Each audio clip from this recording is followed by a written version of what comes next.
One time, somebody hit it with a backpack, and I caught it. I ran over and caught the thing, but I was like, watch your backpack. Here we go. All right, K selected. Hopefully you can read this. K, the other one that kind of clicks with humans is long lifespan. So K, live a long time. R, do not live a long time. Time to reproductive maturity. So some species and organisms reach reproductive maturity very, very quickly, whereas humans takes a while. Again, it's all kind of relative. Number of reproductive events, just a few. Typically humans, you can look at the national averages and the census of how many kids, right? And, somewhere between 2 and 3 is pretty normal. Or not, maybe normal's not the word, but average. Whereas our selected species, they have a ton of offspring. Hundreds. Or more. So reproductive events and offspring are very similar. Size of offspring. K selected, they have big offspring. R selected have small. Parental care. They have present and absent. So there's significant parental care with K selected and not with R selected. As a result of everything I just went over, that leads to a slow population growth, right? So if you have few reproductive events, few offspring, that makes sense. The population is going to grow a lot slower than some species that has many reproductive events, many offspring. And they reach the maturity of reproduction very quickly. Population regulation, density dependent for K, density independent for R. Let's review real quick which one does the size of the population matter? Dependent, right. So that's food, water, territory size, clean air. That dictates population regulation for the K, whereas natural disasters, let's say, environmental conditions would affect the R, and I'll explain a little bit more about that in a little bit.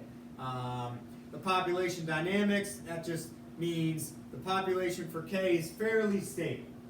So it stays fairly stable, and it's near carrying capacity, whereas the R selected, because they have too many offspring, they typically will overshoot and die off, and that's not stable. That's what the oscillations. Let's see, what else do I have here? I have some other things here they don't have in the charts. I want you to get a couple things down here.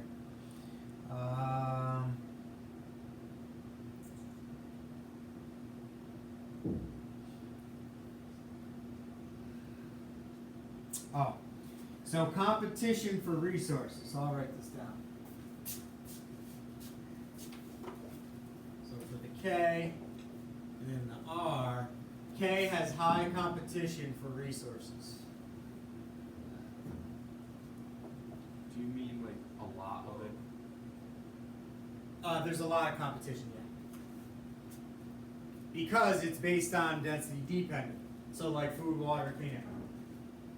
That's those things there's competition for.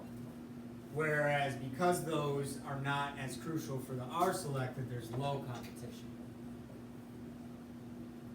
And the reason for that might seem a little confusing because you're like, wait a second, R selected has tons of offspring. You would think they would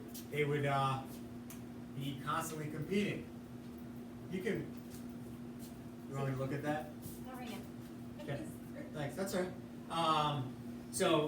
But because of the overshoot die-offs, a lot of them don't make it to adulthood, let's say. So that doesn't really factor in. Also, the biggest thing here is that the environment and where they live, the K and the R, is very different. So the easiest way to write this is the environment here is fairly stable. Oops. So what that means is they're not moving around. Fairly stable, so they stay in an environment because it has the resources they need, and it isn't changing or fluctuating the conditions. So they're all going to stay in that area fighting for the same resources. Whereas this environment is unstable.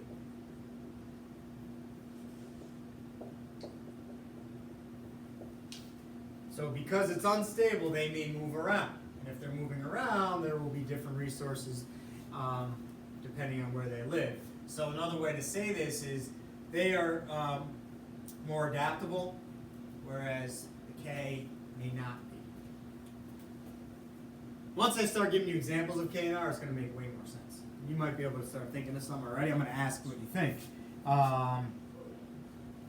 So here, let me just add another couple things here.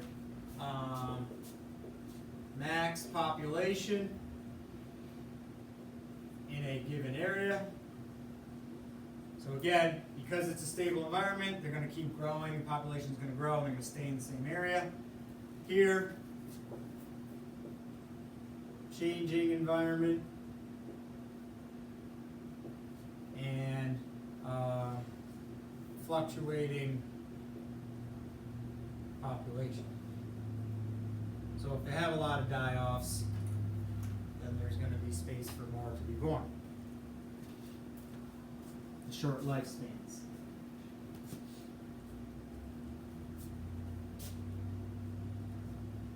I feel like I'm forgetting something here.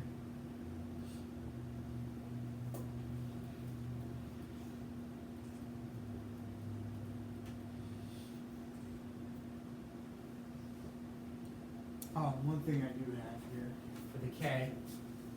Oh, I'm sorry, you guys get that? Very good. K species are actually harder to preserve or to help out if they become endangered. More difficult to protect from, let's say, being endangered. Why would that be? Because they don't produce as many offspring as quickly, so you can't replenish the population. Very good. That's it. Well, we'll hit it. Because they produce very slowly, they live a long time, they don't have as many offspring, it's harder to see the efforts, right? So if you put in effort to protect them, it takes a long time, years and years, to see if it's working what you're doing, right? So it's more difficult to protect from being endangered due to few offspring, longer lives. A lot of the other things factor in, but really the few offspring is the biggest thing. So you can't really tell if the conservation efforts are helping. Not right away. It takes a long time to see those into effect. Go into effect. Now some of these you don't want to save these. All right, so we'll talk about that right now. Can we think of examples of K? I told you humans are K. Make sure you know that. Elephants. Good. Here, let's just list some here. So we got K, we got R. I don't know if these things are on the screen here. Oh, not really. That's a kick in the pants. So would you say most vertebrates are K? It's hard to tell. Like, I feel like there's some fish. I that mean, produce a so bunch right. of So eggs. saying most, I would probably. I'm inclined to say no. That's too general. Is there a gray area with this? Oh yeah, It's yeah, like yeah. there's So some there's fish that produce a bunch of babies. There are- they yeah. only do it like once or twice in their Right. lifetime, and they live a long time. right. So which one would they be? There is. This is a continuum. R is at one end, K is at the other. Most species on the planet are somewhere in the middle. They might be closer to K or closer to R, but to just say they're K or R is very difficult. So Like trees. Nemo. So trees. Where would trees fall in? Are they K? Are they R? Or would they be somewhere in between? Middle. Depends on Do the trees live a long time? Yes. What's that closer to? K. Do they have tons of offspring? Yeah. Where's that? R. R. Do they have parental care? No. No. So you can go down the list and say, well, it fits here, it doesn't fit here, it doesn't fit here, so trees would be somewhere in the middle. Alright, so we got humans, Pandas. elephants, what'd you say? Pandas. Pandas, These are all mammals. Let's get some other things in here. Alligators. alligators. How long do alligators live? Long time. Okay. Take your word for it, I don't know that. Alligators. Sharks. Sea turtles. Sea turtle. Yeah. We can go on and on with the K. That's easy. What about R? A lot of mammals and birds. Mammals, birds. A lot of them are K. A lot of them. Mosquitoes. Maggots. Flies. Spider. Insects in general, not all of them, but insects in general are R. What'd you say? Frogs. Ooh. Frogs. Okay. Yep. I don't have that down, but you can throw that in there. Which one? Mice. Yes. Rodents. Rodents. Vermin.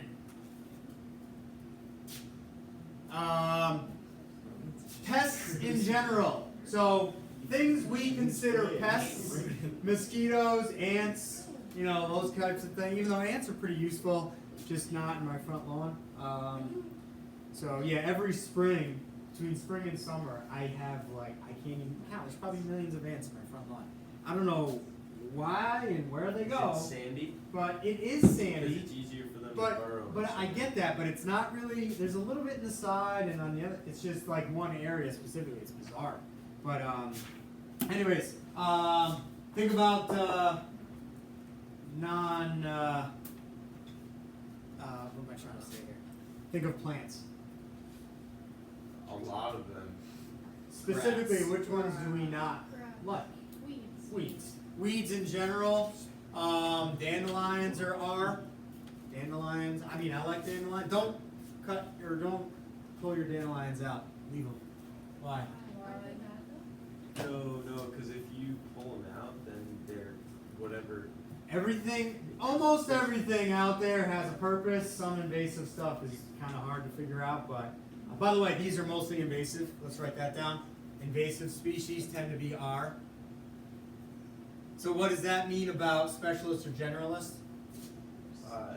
R are usually general. Generalists, right. So R's tend to be more generalists, which is why their environment can change and they can make it. Anyways, dandelions. So bees. Bees can use them. So any flower, even if it's a weed, is useful to some pollinator. So you're telling me your whole lawn's covered in these dandelions and you're not gonna I wouldn't do it. I mean, I would mow my lawn. So Oh. if I happen to cut them, You wouldn't feel bad. Yeah, no, I mean, I don't use no one should use weed killer. Oh, And, well that's different. You're putting I don't fertilize. insecticide in I them. used to fertilize, and I actually, so for years I fertilized without phosphate. Because remember, and at the time I didn't know why that was such a big thing. Now we know, right? Because that's a major limiting resource or nutrient.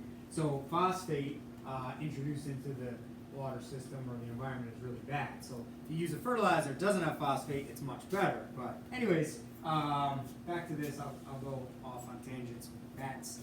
What about bats? Actually, that's important. Bats are pollinators. I got an email the other day. The title said "A World Without Bats," and it's just a lot of bat species are becoming endangered. Bats are very useful. You've heard me talk about bats. Not just some of them are pollinators, but they eat insects that could get overpopulated. So that was about all I had to say about What's bats. that really big bat that's huge and is in the movie? Vampires? No, vampire bats are little. Okay, I'm The, just talking about actual vampires. oh, What's the Jim Carrey movie? Is it Ace Ventura with the giant bat? It's white. Are those real? yeah, but that's not. No, they weren't giant. It wasn't giant. It was It like was They're huge. They're like it's the size of a person. yes, Yeah. there are bats that are really big. I forget the names of those No. Can you bats. look up a picture? No, it's not we real. need is to it? move on Wait, here. no, please show us a picture. Remind me another end. time, or right at the very end. All right. No, wait. All right, stay with me here. So here's what I have written down. I have mice, weeds, insects, pests, rats, rodents. That's for the R. K. I have elephants, whales. Whales is a good one. Whales definitely stick by, right? So parental care. The moms stay with the calf for a long time. I want to say a year or a couple years. Bald eagles, birds, humans. That's what I have for K. And then, but a lot are in between. So here's another thing I have. K species live in stable environments, whereas Our species do not. So invasive species, which typically are, will definitely negatively affect K more than our species. They're basically opposite ends of the spectrum. Just make sure you know that. I didn't write it down. I have, let's see here. I have three examples here of something in between. So I want you to write these down. Tuna. Tuna take a long time to reach reproductive maturity and live a long time, but when they do reproduce, they produce millions of eggs. In fact, I looked this up. So tuna take a long time to reach maturity. Where is that? Right there. So that's part of K. They live a very long time, but I looked this up. About 2.6 million eggs per spawning. That's crazy. Million? Yes. How big are these eggs? How do they? Well, they're very small, obviously. But 2.6 million is How a very often is it large small? number. Let's see. Like, where do you hold 2.6 million? That's a good question. Maybe only once. They're microscopic. Yeah, they're very, very small. Very, very small. Some fish eggs, I can't give you a size, but just really small. Obviously. So, anyways, yeah, I looked it up because I was just interested in that. Because it said millions. I'm like, what do you mean millions? How many? So 2.6 is what I found was, I guess, an estimate. And then they have no parental care. So they live a long time, and then they have tons of eggs, which produce tons of offspring, but then they have no parental care. So again, it falls in between the spectrum. What's that? Out of the 2.6 million, what is like The percentage? the survival rate? I didn't look into all the details. It's a great question, but I didn't look into Not very high. Yeah. Probably like It can't be, if it was 90%, there would be tuna everywhere, right?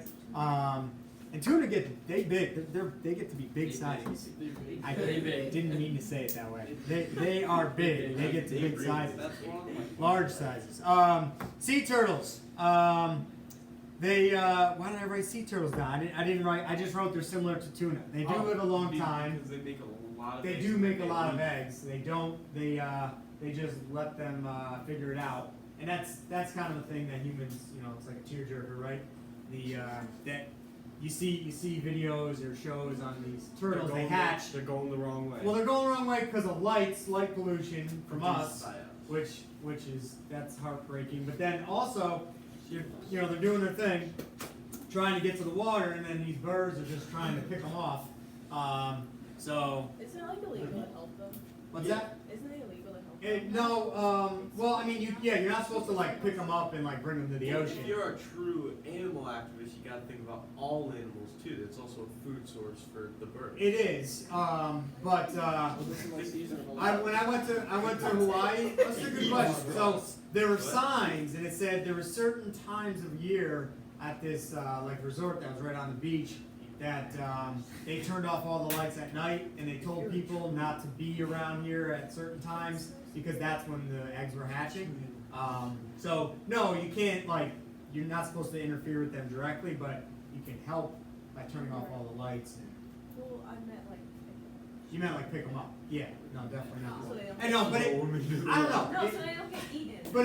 But if you were watching them going into the street, watching them go across the street, I would have a hard time not That's a bunch. helping, right? I mean, that's crazy. What else? Oh, and trees. So in between when I wrote tuna, sea turtles, trees. So again, K in our selected species definitely can be on the test. Know the difference, and then a lot of species fall somewhere in between. All right, here we go. Moving on. And I have a little activity that we'll do with this either tomorrow or on Wednesday. All right. Survivorship curve. So this is what the lab is about. Make sure you get down the difference between the three. All right. So here's that. Why don't you sketch that as well? Start with the graph, maybe the chart. So type 1, that's like us and whales. Type 2, squirrels. Type 3, inline. So the R species tend to be type 3. K tend to be type 1 and type 2. That's another thing you need to know, not just what these three are. So I know I'm kind of saying a lot right now. But first, just kind of sketch this in your notes. Type 1 is what we were looking for in post-1913. Pre was supposed to be more like type 2. Again, if we had more 1700s, 1800s, I can't guarantee, but I would feel pretty confident it'd be more like a type 2. And then type 3, humans don't exhibit that. So type 1, type 2, type 3. Can I go back to the definitions now? So it's a graph that represents the distinct pattern of species survival as a function of age. And you got 3 types, 1, 2, 3. Make sure you get these down. It goes 1, 2. Yeah, here, right here. Just sketch that quick. No, I didn't get down. Alright, yeah. So 1 is the one on top, 2 in the middle, 3 is on the bottom.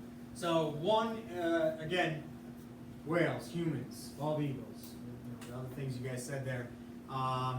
The chance of death throughout the lifespan is not very high. All the death occurs at the end of the life. That's why it has that arc to it.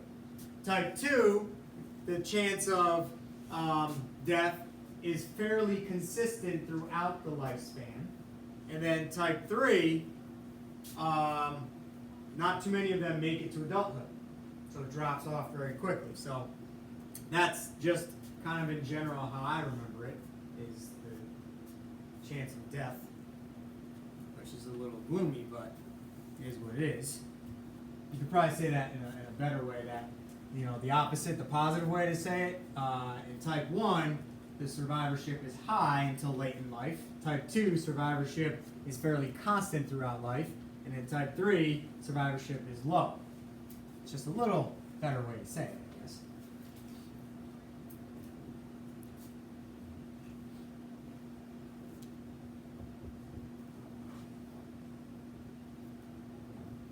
I was a little disappointed to learn squirrels were type 2. I like squirrels. Think about Living in the amount house. of cars versus the amount of squirrels. Yeah, no, I mean, Cars are probably the biggest predator. I once saw a squirrel fall. I only saw a squirrel fall once because they're like amazing, like acrobat ninjas. But it fell. It was either from a power line or a tree. I don't remember. But it fell pretty far. It hit the ground. I heard it was a thud. Hit the grass. Laid there for maybe 2 seconds. Popped up, ran away, and I started cheering. I was pretty pumped. I was at a red light. I was watching. I was sitting at the red light, and I'm watching it run, and wham! It fell. And I was just so happy it didn't die. I'm like, did I just watch this thing die? It was pretty cool. The reason I like squirrels, actually, 1, they're super athletic, and 2, they're like scavengers, extraordinary. They like in the city, you see them carrying loaves like slices of bread. It's like amazing what squirrels get into. But people feed them. Don't feed squirrels. Yeah, make them survive. Don't ever feed a wild animal, because then it screws up their instincts, and then they start looking for food from humans, and that is not a good thing for them. Bears. Is that why you can't feed seagulls on the beach? Yeah. Can you steal cat food anyway? Seagulls will come down and take a French fry right at you. I was eating a sandwich. If people It's like didn't right here. feed them, though, it would be a little bit better. But they still would try and do that. But I feel like think it's how much trash people leave everywhere. and that's the that thing, they get trash into. too. Yeah. All right, so as long as you know the difference here, that's the key. And then make sure you write down K is typically 1 and 2, 3 typically R, and again there is a spectrum of species on the planet, obviously. But again, type 1 is like us, where we live a long time, and then at the end of our life, 80s and 90s, rapid death, we'll call it. Oh, are we over time? Yeah. Okay, we'll stop. No bell, I guess. I don't know. Yes. Grab that from Yeah, go ahead. Oh, no, I I got it. all you have is